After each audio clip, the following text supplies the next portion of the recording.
Okay, in the last video, we talked about the win of preaching a Sermonlink sermon. And remember, the win, it's really, really simple. The win is to help someone go full circle, to become not just someone who trusts Jesus and honors God, but also someone who makes disciples. And so your sermon is really catalytic to that end. So in this particular video, we're going to talk about then the anatomy of a Sermonlink sermon. And remember, our Sermonlink sermons are different than regular sermons. Maybe sermons, if you've been to seminary, it's a little bit different than maybe what you're used to. So this is especially going to be important for someone who is trained to preach, because I think you have to wrap your mind around this really simple concept. Now, for those of you who are brand new at it, I think that this will be really simple and refreshing and easy for you to preach. This is going to be a little bit harder for the more seasoned veteran preachers to really understand what a Sermonlink sermon looks like, what it's really all about. And then in the next video, we'll talk about specifically how to prep for this kind of a sermon. But in this video, I just want to break down the anatomy of a sermon. I want to make sure that you understand what a sermon looks like, the basic elements. And there are only two really simple basic elements for a sermon.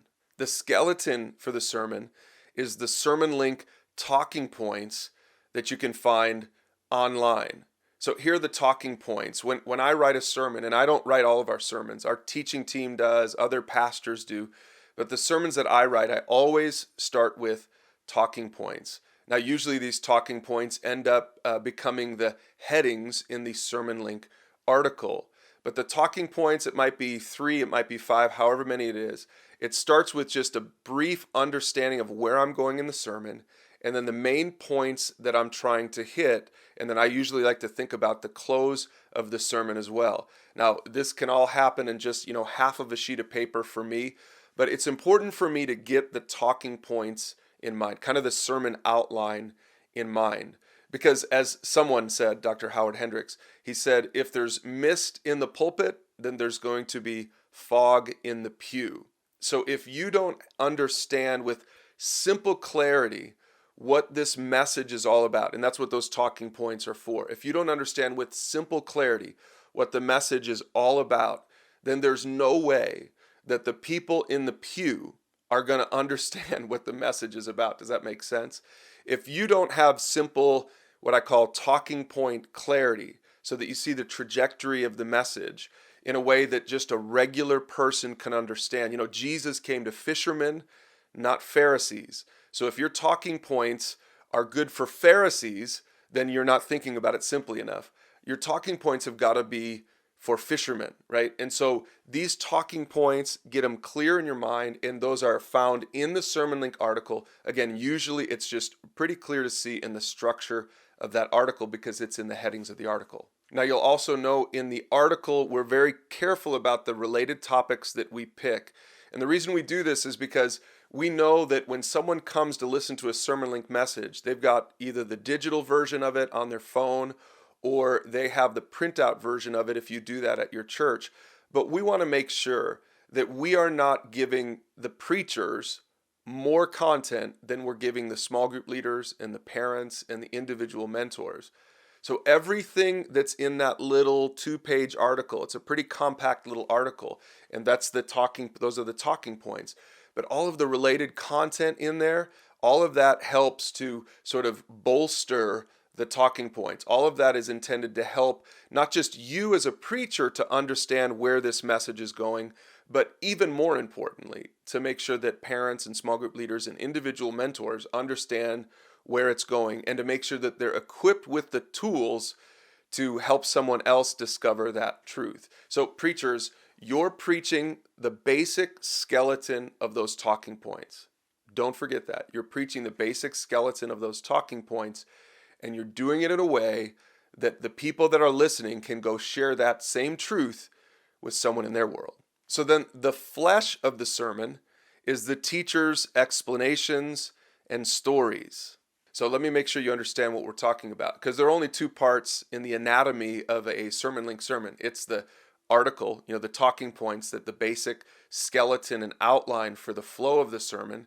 And then on the other side, it's the flesh that you're putting on the skeleton by the way you explain the scripture in the sermon, and by the stories that you share, the illustrations, the humor that you share to really put flesh on the bones of that article. Because remember, when people show up to church, they're going to have the article, they're going to have the related content, they're going to have all of that stuff right there, right in front of them. Some of those people are going to be ready to take notes. All of that stuff is wonderful.